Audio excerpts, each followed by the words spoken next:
93 FM. 93 Radio. Bonjour, tant que Yaoundé vit, le Cameroun respire. Seulement, tant que nous sommes aussi encore en vie, Yaoundé ne pourra pas respirer. Nous ne cesserons de dénoncer Yaoundé, d'attirer son attention sur sa malgouvernance. Nous ne cesserons non plus de le harceler avec nos dénonciations et nos critiques quotidiennes. C'est le cas avec la crise anglophone. Tant qu'elle continue de faire des morts, de provoquer le désastre, nous n'allons pas laisser les gens de Yaoundé respirer. Même s'ils font le bien à la zone Tegbo, on va seulement tambouriner jusqu'à leur dernier retranchement. Les gens ne peuvent pas être insensibles à ce niveau. C'est terrible quand même.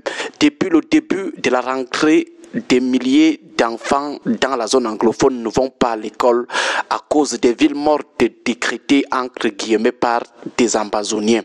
Vous appelez les familles dans le nord-ouest, le sud-ouest, elles vous disent qu'elles attendent d'abord l'expiration de la période des villes mortes décidée par les ambazoniens, c'est-à-dire le 14 octobre. Pour dire les choses simples, ces familles préfèrent garder leurs enfants à la maison malgré la reprise des classes depuis le 8 septembre.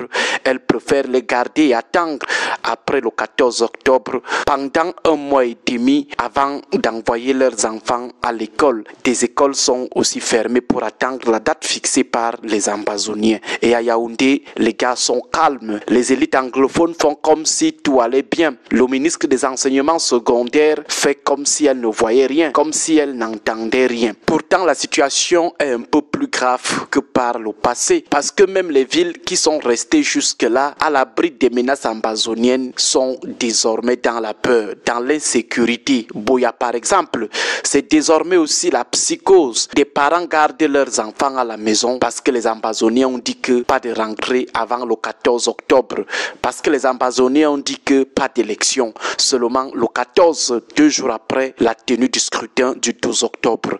Et les gars de Yaoundé sont eux calmes, ils font comme si c'était normal, la dictature des ambazoniens. Ça ne leur dit absolument rien, rien du tout. Ils sortent seulement des romans, des dessins animés pour raconter comment Paul Biya a le sourire de la Joconde, comment son visage est comme celui du dessin de Picasso. Voilà ce qui peut intéresser les dirigeants d'un pays dont 2 régions sont traumatisées par la dictature des bandes armées qui disent à quel moment l'école doit débuter, à quel moment elle doit s'arrêter. Elles imposent des villes mortes même dans les capitales de ces régions. C'est quand même terrible et des individus mal intentionnés vous diront que c'est du populisme. Le populisme, c'est dénoncer le mutisme total d'un gouvernement devant la dictature des bandes armées dans 2 régions. Les enseignants vont faire comment pour rattraper ces 1 mois et demi de retard imposés par les séparatistes armés pour couvrir les programmes. Les autorités, dans un contexte de débordement par des menaces des ambazoniens, encouragent plutôt les enfants à aller à l'école. Au lieu de les protéger, elles les envoient se faire tuer, se faire enlever, se faire traumatiser par les ambazoniens. Voilà ce qu'on appelle autorité chez nous. Dirigeants chez nous, encourager les enfants, des innocents sans défense, à braver des menaces terroristes. Les ambazoniens décrètent les villes mortes. Ils exécutent les commerçants qui refusent de se soumettre à leur dictature. Mais ce que font les autorités, c'est de sceller les boutiques de ces commerçants qui évitent de se faire aussi exécuter. Voilà les solutions cyniques des gens sans cœur. Au lieu d'organiser une riposte, de protéger d'abord les commerçants, leur problème, c'est de les envoyer à l'abattoir, se faire massacrer par des hors-la-loi. Ils scellent les boutiques de ceux qui ont peur de les ouvrir parce qu'ils ne veulent pas que les ambazoniens les exécutent aussi. On l'a vu il y a de cela quelques jours à Mile 17 à Boya. Ce n'est pas parce que nous ne voulons pas nous ériger en vecteur de la psychose que certains vont croire que nous ne sommes pas au courant des images, des vidéos, des audios, des témoignages sur la situation réelle des villes mortes violentes décrétées entre guillemets par les ambazoniens. L'activité économique est paralysée, commerciale à venue, Bamenda, les boutiques sont fermées, les rues sont désertes, c'est la psychose. Si la capitale d'une région est déjà paralysée comme ça, imaginons seulement ce qui peut en être des autres villes, des autres localités. Même à Boya, certaines banques n'ouvrent que les samedis parce que les ambazoniens ont dit que de lundi à vendredi et ce jusqu'au 14 octobre, ville morte.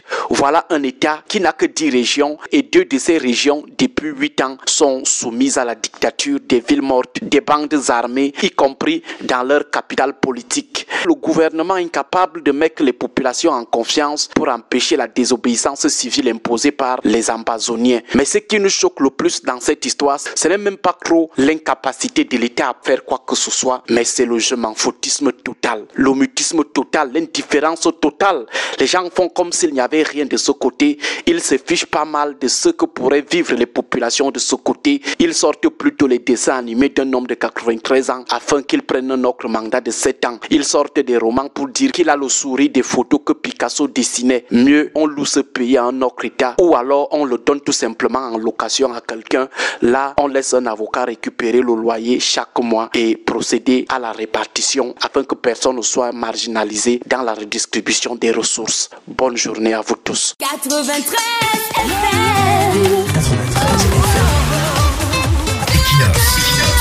FM.